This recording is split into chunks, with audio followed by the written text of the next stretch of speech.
So one way of trying to understand, kind of where growth might come from, is to look back. And a few years ago, the LSE wrote a growth report, and what it did is it did two things. One thing it did is it looked back at the periods of time where the UK had grown very successfully. And it looked back over a very long kind of time horizon. It went back all the way back to the start of the Industrial Revolution. And it identified periods of time where the UK had been growing very slowly. So particularly from the early part of the the early part of the 20th century, all the way through to about 1979. The UK had been outcompeted by Germany, France, the United States. And then in the period 1979 through to about 2007, 2008, the start of the financial crisis, the UK grew far faster than these other economies. So the LSE said, well, what is it then? What is it that actually can lead to a sustained increase in economic growth? In the first video, we talked about this idea that it's kind of about the quantity, quality, and efficiency of use of factors of production. But what the LSE said is really the key is not about having more factors of production. There's a limit to how many people you can have. There's a limit to how much land. It's not even necessarily so much. It's more about kind of the quality of those factors of production and how efficiently they're used. So the key, as far as the LSE is concerned, is innovation and efficiency.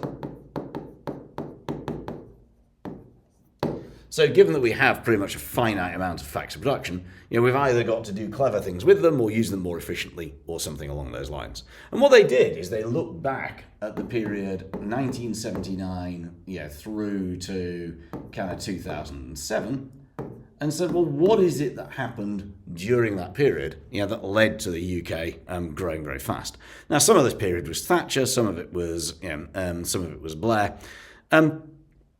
In political terms. But what those governments tended to do is they had an interest in the supply side. If you take, kind of particularly under Thatcher, there were large numbers of reforms in product and factor markets. If you take labour markets,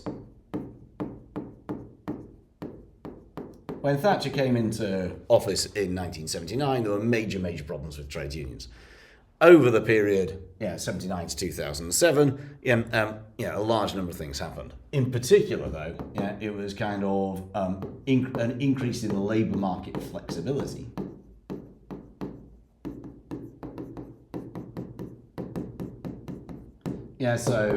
Decrease in trade union power.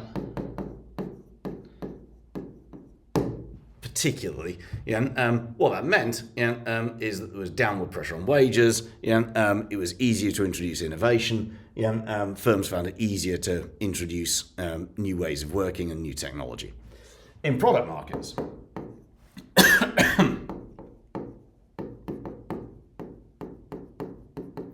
what's happening is that, again, the government was keen to introduce competition.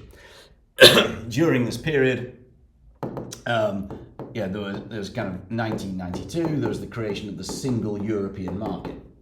We'd already been in the EEC for a while, but 1992 created a genuine, kind of single European market in goods and services. That meant that UK firms had to compete more efficiently with ones from mainland Europe.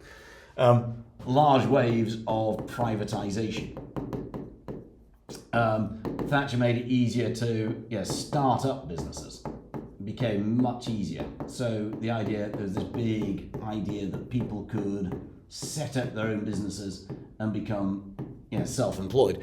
So what all that's doing is driving up competition. Again, forcing firms to be more efficient. And one other thing that happened over that period was a massive expansion of higher education. So in 1980, it was about 5%. I can't remember now. In 1980, it was about 5%. Yeah, that's right. 5%. Of the population went to university back in 1980. Today That's more like 50%. Yeah, so we've got a much better educated workforce, more of whom have high level degrees and so on and so forth. So you look at all those things together and you can see clearly, these are things that are going to have shifted aggregate supply. And these were very, very big changes. There were others that, you can, again, look back in supply side policy type stuff.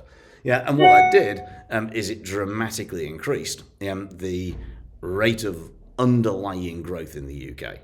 So in the first video, we kind of looked at this idea that, here is the theory of growth. Here's what has been done in the past to boost economic growth.